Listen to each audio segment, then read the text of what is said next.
नमस्कार मंडळी, आपल्या मराठमोळ्या या पाटील्स कॉर्नर्स या चॅनलमध्ये सर्वांचं स्वागत आहे। मैत्रिणींनो, प्रत्येक महिना संपताना शेवटचा दिवस जो असतो तो म्हणजे अमावस्येचा दिवस आपण पाळत असतो बघा। तर या व्हिडिओमध्ये अमावस्येच्या दिवशी करण्याचा एक खास असा उपाय तुम्हाला या ठिकाणी मी सांगणार आहे। तर या उपायाचा खूप प्रभाव पडतो। म्हणजे काय, तर आपण ज्या समस्येवर हा उपाय करणार आहोत त्या समस्येवर नक्कीच या उपायाचा गुण झालेला तुम्हाला दिसून येईल।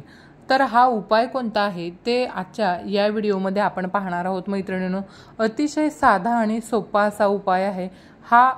प्रत्येक अमावस्येला आपण आपल्या घरामध्ये करायलाच हवा असं मला वाटतं। तर व्हिडिओला सुरुवात करण्यापूर्वी चॅनलवरती जर नवीन असाल तर चॅनलला लाईक आणि सबस्क्राईब करायला मैत्रिणींनो विसरू नका।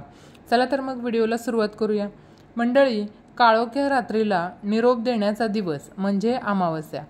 तर अमावस्या ही कशी असते, तर कधी शनी अमावस्या असते, कधी सोमवती अमावस्या असते, कधी चैत्र अमावस्या, तर कधी बुध अमावस्या, अशा वेगवेगळ्या प्रकार नावांनी अमावस्या ओळखली जाते। पण सर्व अमावस्यांचं महत्त्व हे नाव विविध असली तरी महत्त्व मात्र एकच आहे। नावं वेगळी असली तरी अमावस्या सारखीच असते। फक्त सोमवती अमावस्येच्या दिवशी आपण भगवान शिवशंकराची जास्तीत जास्त पूजा करत असतो आणि शनी अमावस्येच्या दिवशी भगवान शनिदेवांची आपण जास्तीत जास्त पूजा सेवा करत असतो। तर असा हा फक्त फरक असतो अमावस्येमध्ये, बाकी अमावस्या तर सारखीच असते। तर अमावस्या हा दिवस काही वाईट दिवस नाही आहे मैत्रिणींनो। सर्वसामान्य दिवसांप्रमाणेच अमावस्या हा सुद्धा दिवस असतो, पण काही लोक याचा गैरवापर सुद्धा करत असतात या अमावस्येच्या दिवसाचा। तर आपण या ठिकाणी अतिशय साधा आणि सोपा असा आणि कोणाचं काहीही वाईट न करण्याचा असा हा दिवस आपण आज या अमावस्या दिवशीचा असा हा उपाय पाहणार आहोत। अमावस्येच्या दिवशी आपण काय करायचं बघा, आपल्या घरामध्ये जर काही त्रास होत असेल आपल्याला किंवा काही निगेटिव्ह गोष्टी सतत आपल्या घरामध्ये घडत आहेत असं आपल्याला वाटतंय, तर या गोष्टी टाळण्यासाठी यावरती उपाय म्हणून आपण काहीतरी करू शकतो। तर बाकी हा दिवस सुद्धा सर्वसामान्य दिवसांसारखाच असतो। माता लक्ष्मीची किंवा भगवान शिवशंकरांची पूजा या दिवशी केलीच जाते। पण त्याचबरोबर आपण जर आपल्या पितरांची सेवा करण्याचा दिवस असेल तर हा अतिशय चांगला दिवस असतो। या दिवशी आपण आपल्या पितरांचे आशीर्वाद नक्कीच मिळवू शकतो, म्हणून या दिवशी आपल्याला आपल्या पितरांची सुद्धा सेवा करायला हवी। तर काय होतं बघा मैत्रिणींनो, आपल्या मनामध्ये येणारे वाईट विचार आपण काढून टाकायचे आहेत पूर्णतः। अमावस्या म्हणजे बऱ्याच लोकांना बघा अमावस्येच्या काळामध्ये किंवा पौर्णिमेच्या काळामध्ये अमावस्येच्या अगोदर किंवा अमावस्येच्या नंतर 2 दिवस 3 दिवस त्रास होत असतो। काही लोकांना पौर्णिमेच्या अगोदर नंतर त्रास होत असतो। तर असा आपल्या मनात वारंवार विचार येतो की अमावस्या आहे म्हणून मला त्रास होतोय किंवा पौर्णिमा आहे म्हणून मला त्रास होतोय। तर यासाठी ही भीती जी आपल्या मनात आहे ना, ती भीती आपण पूर्णतः काढून टाकायची आहे। तर हा उपाय केल्यानंतर तुम्हाला तुमच्या मनामध्ये तसे विचारसुद्धा येणारच नाहीत। तर अमावस्या हा दिवस वेगळा का असतो, तर या दिवशी काय होतं बघा, चंद्रदर्शन होत नाही, त्यामुळं पूर्ण रात्र ही काळोखी रात्र असते आणि या दिवशी आपण काही चांगले उपाय केले ना तर त्याचा गुण प्रभाव आपल्याला झालेला नक्कीच दिसून येतो। आता अमावस्येचा काही लोक विविध कारणांसाठी पण त्याचा उपयोग करत असतात, पण आपल्याला या ठिकाणी काही चांगले उपाय करायचे आहेत की ज्यामुळे आपल्या मनामध्ये जी काही भीती आहे ती भीती निघून जाईल आणि आपल्या पितरांचे जे काही आशीर्वाद आपल्याला प्राप्त करायचे आहेत ते सुद्धा आपल्याला मिळून जातील। तर या ठिकाणी आपण पाहणार आहोत सर्वप्रथम की अमावस्या प्रारंभ कधी होतोय आणि अमावस्या समाप्ती कधी आहे। मैत्रिणींनो, येत्या मंगळवारी म्हणजे चैत्र अमावस्या मंगळवारी 7 मे 2024 या दिवशी सकाळी 11:41 सुरू होणार आहे, म्हणजे प्रारंभ होणार आहे। ते समाप्ती कधी होणार आहे बघा, बुधवारी 8 मे 8:51 संपणार आहे।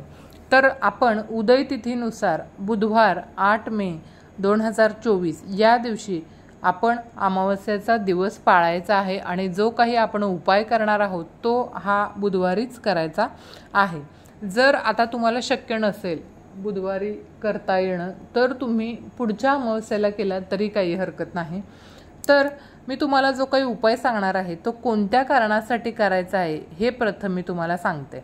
आता जर तुमच्या घरामध्ये काही बाहेरील बाधा झाली असेल असं तुम्हाला वाटत असेल किंवा प्रत्यक्षात काहीतरी बाधा झालेली आहे असं आपल्याला नेहमीच वाटतं बघा, तर हा उपाय तुम्ही करू शकता। म्हणजेच काय तर एखादी व्यक्ती बघा आपल्या घरामध्ये सतत आजारी पडत असते किंवा एखाद्या व्यक्तीला दृष्ट लागली असेल किंवा आपल्या घरामध्ये सुख शांती नांदत नाहीये, सतत भांडण तंटा वादविवाद होतो किंवा आपल्याला कोणताही पितृदोष असेल, आपल्या पतीच्या कामामध्ये सतत अडथळे येत आहेत, मुलांची प्रगती होत नाहीये, तर यासाठी आपण हा उपाय करायला काही हरकत नाही मैत्रिणींनो।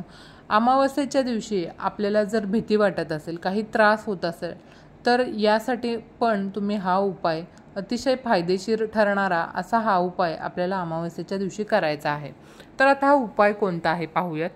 सर्वप्रथम मैत्रिणींनो, हा उपाय करण्यासाठी आपल्याला एक ताट घ्यायचं आहे।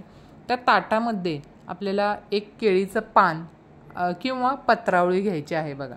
आणि जर तुमच्याकडे केळीचं पान किंवा पत्रावळी अवेलेबल नसेल तर तुम्ही अशा वेळी न्यूजपेपर सुद्धा घेऊ शकता। पेपरचा कागद एखादा घेतला तरी काही हरकत नाही।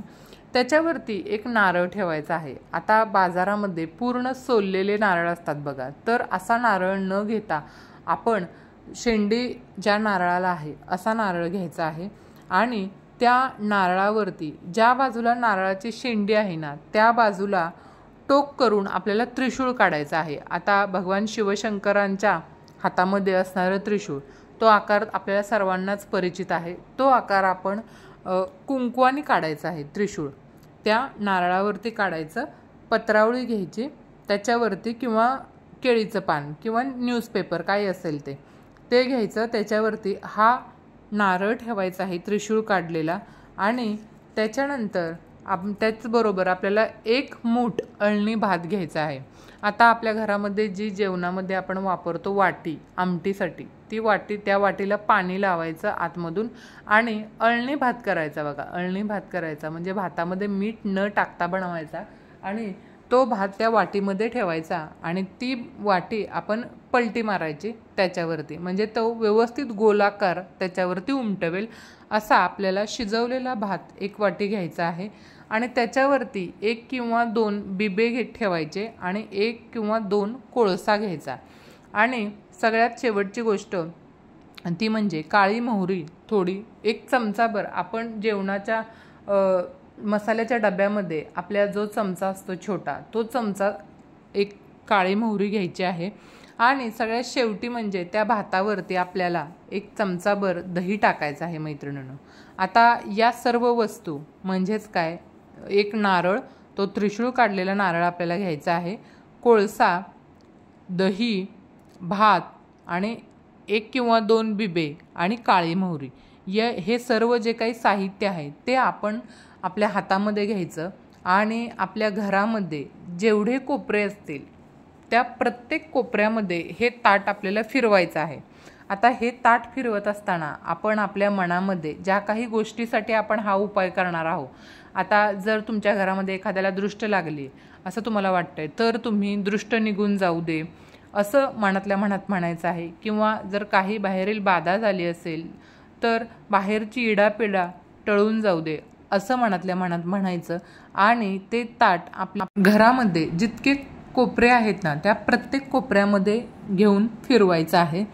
त्याच्यानंतर काय करायचं बघा, हे सगळं साहित्य घेऊन आपण पाण्याच्या ठिकाणी जायचं, म्हणजे ज्या ठिकाणी नदी तलाव विहीर वगैरे असेल अशा ठिकाणी जायचं आणि त्या ठिकाणी जाऊन आपण काय करायचं, आपल्या मनामध्ये जे काही आपण घरात बोललो तेच त्या ठिकाणी जाऊन परत बोलायचं आणि त्यानंतर ते साहित्य त्या पाण्यामध्ये विसर्जन करायचं। पण मैत्रिणींनो, एकदा का तुम्ही हे पाण्यामध्ये साहित्य विसर्जन केलं की मागे वळून बघायचं नाही, सरळ घरी निघून यायचं आपल्या। आता जर तुमच्या आजूबाजूला पाण्याचं ठिकाण नसेल तर अशा वेळी तुम्ही काय करायचं, तर अशा वेळी आपण ज्या ठिकाणी 3 रस्ते किंवा 4 रस्ते किंवा 5 रस्ते एकत्र येतात अशा ठिकाणी आपल्याला कोपऱ्यावरती, अशा रोडच्या एखाद्या कोपऱ्यावरती हे आपल्याला ठेवायचं आहे. जर पाण्याचं ठिकाण नसेल तर, पण कोणाच्या पायाशी येणार नाही याची काळजी घ्यायची आहे. ठेवत असताना रस्त्याच्या कडेला ठेवायचं आहे एकदम तुम्हाला हे सर्व साहित्य. आता आणि घरी निघून यायचं आणि घरी आल्यानंतर स्वच्छ हातपाय धुवायचे. सर्वप्रथम बाहेरच हातपाय धुवायचे आणि मगच घरात प्रवेश करायचा. आणि आल्यानंतर आपल्या कुलदेवतेचं नामस्मरण करायचं, तिला प्रार्थना करायची आणि तिच्यासमोर हात जोडून नमस्कारसुद्धा करायला विसरायचं नाही. कारण चैत्र महिना हा कुलदेवतेचा महिना असतो, सेवेचा. म्हणून आपण या महिन्यामध्ये जितकी जास्त तितकी कुलदेवतेची जास्तीत जास्त सेवा करत असतो आणि आपली मनातली इच्छा पूर्ण होण्यासाठी आपण आपल्या कुलदेवतेला नमस्कार करायचा. आता हा उपाय कधी करायचा हे सांगते. तर मैत्रिणींनो, सूर्य मावळण्याच्या अगोदर म्हणजे 7:30 ते 7:45 या दरम्यान तुम्ही करू शकता किंवा प्रदोष काळामध्ये सुद्धा तुम्ही करू शकता. तर काही लोकांना जर वेळ नसेल तर दुपारी 12च्या नंतर हा उपाय तुम्ही कधीही करू शकता.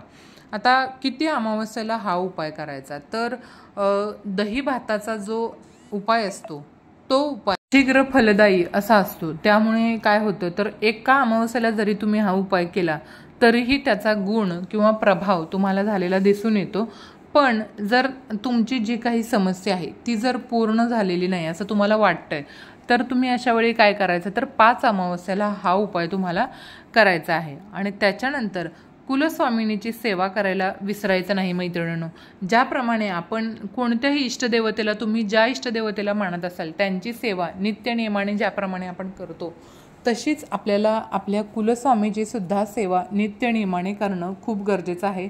त्यामुळे आपल्या घरामध्ये निगेटिव्हिटी येत नाही, वाईट विचार आपल्या मनात येत नाहीत आणि जे काही आपल्यावरती संकट येतं ते आपलं कुलदैवत त्या संकटांपासून आपलं रक्षण करत असतं. म्हणून जितकी जास्त तितकी आपल्याला कुलदेवतेची सेवा करायची आहे. तर आजची हा व्हिडिओ इथेच थांबवते. व्हिडिओ जर आवडला तर चॅनलला लाईक आणि सबस्क्राईब करा आणि तुमच्या मित्रमैत्रिणींना हा व्हिडिओ शेअर करायला विसरू नका मैत्रिणींनो. भेटूया तशाच नवनवीन माहितीपूर्ण पुढच्या व्हिडिओमध्ये. तोपर्यंत धन्यवाद.